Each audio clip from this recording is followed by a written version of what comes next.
Next, we're moving into budgets.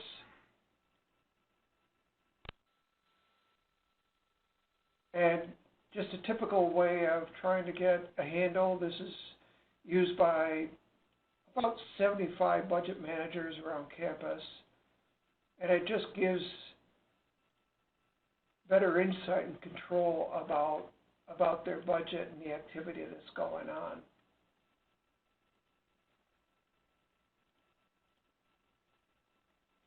They can get deeper analysis, and this is of particular interest to usually at the administrative level, where an executive or a VP is in charge of many departments. And in this particular view, you could actually look across multiple areas.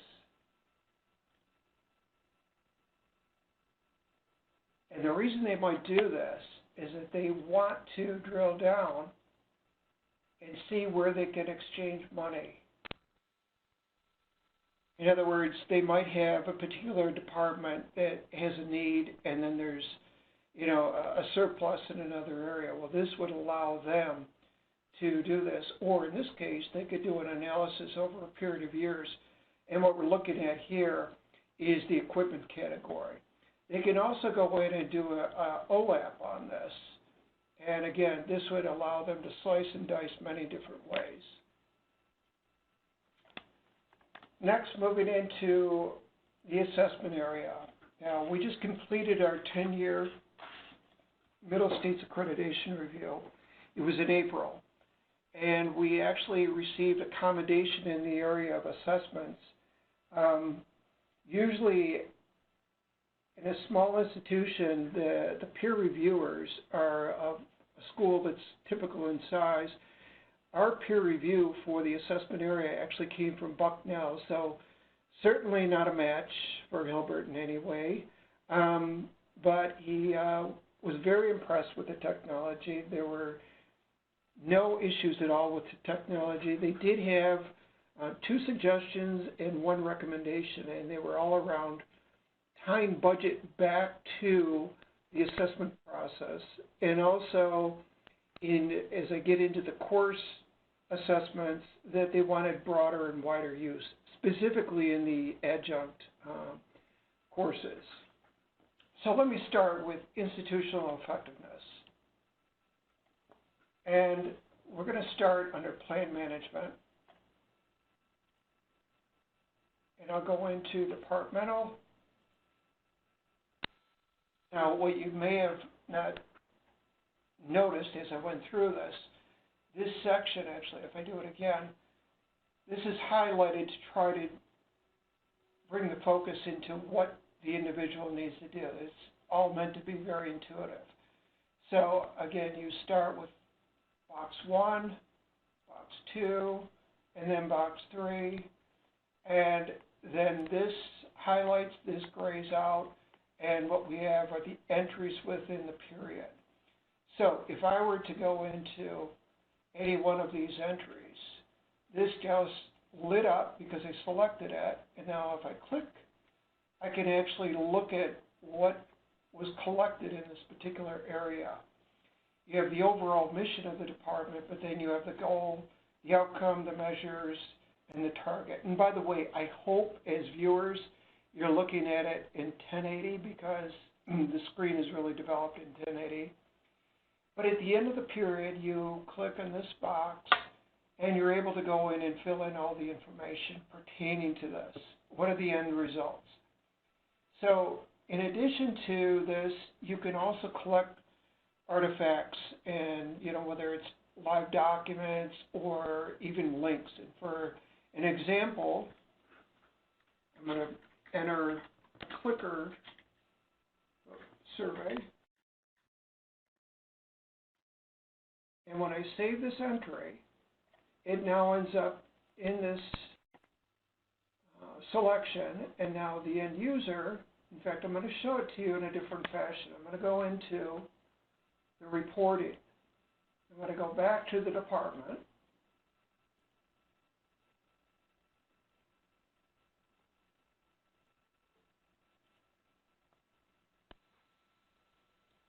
You You can now see here is the clicker survey, and if I click to open, it's now going to an external source. In this case, now we're looking at something directly from SurveyMonkey. And if you were to look at something local, this comes right out of our SharePoint server. So the end user could even make an entry here. They could open up the document center. It opens up this repository within SharePoint. They'd make the entry and then paste it in. So you could still do this in the reporting section.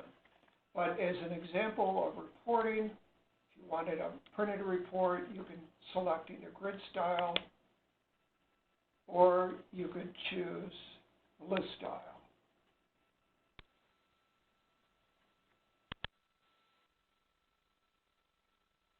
In addition, end users might be scratching their head and say, well, I sort of forget everything behind the idea of, assessment as it pertains to both departmental and academic. Well, they can click on this link and have access to the document that is very extensive, completely written in-house, but it explains everything related to the assessment process and the way that we organize and structure.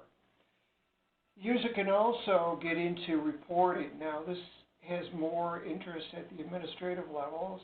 In particular, I'll say that it's the president really wants to make sure that we're making good and active use of the assessment process.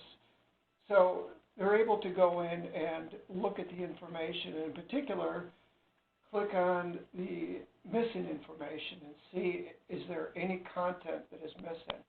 And that's the reporting we get out of this. Moving on, the last item I want to talk about is course level assessment. And if I click on a particular term, this is what is actively going on in this particular term. So I think I want to use, this allows the individual, somewhat like what you saw with institutional effectiveness, it has some of the look, but is, again, uniquely designed and different.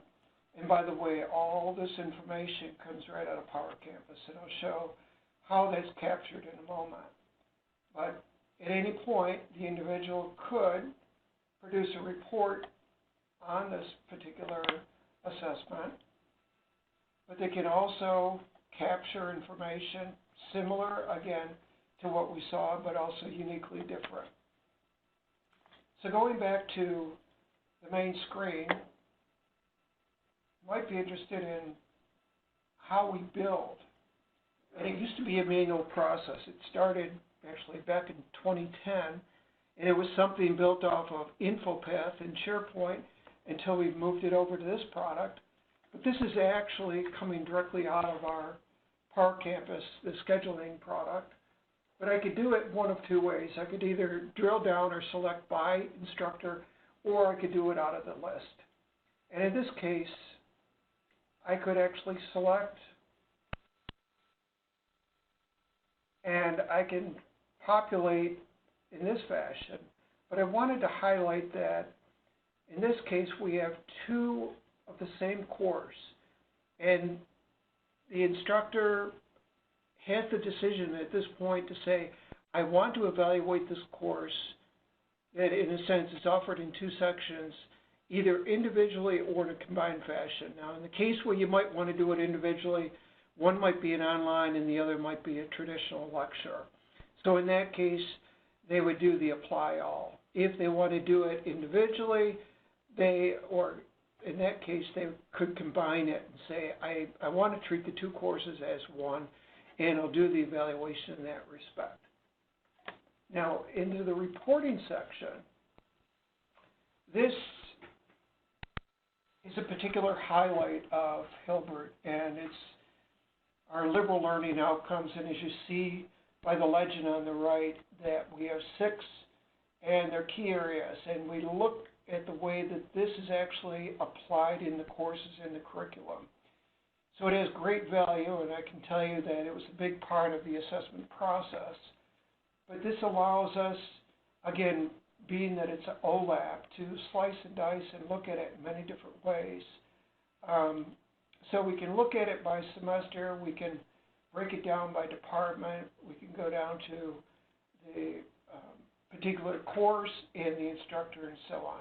So again, it gives great power to the people that have particular interest in following up on this. And a different view of this is to key in on by division, and you can click, and again, just a different view, again, part graphical, but then also to be able to know where it's happening. And that pretty much concludes my demonstration.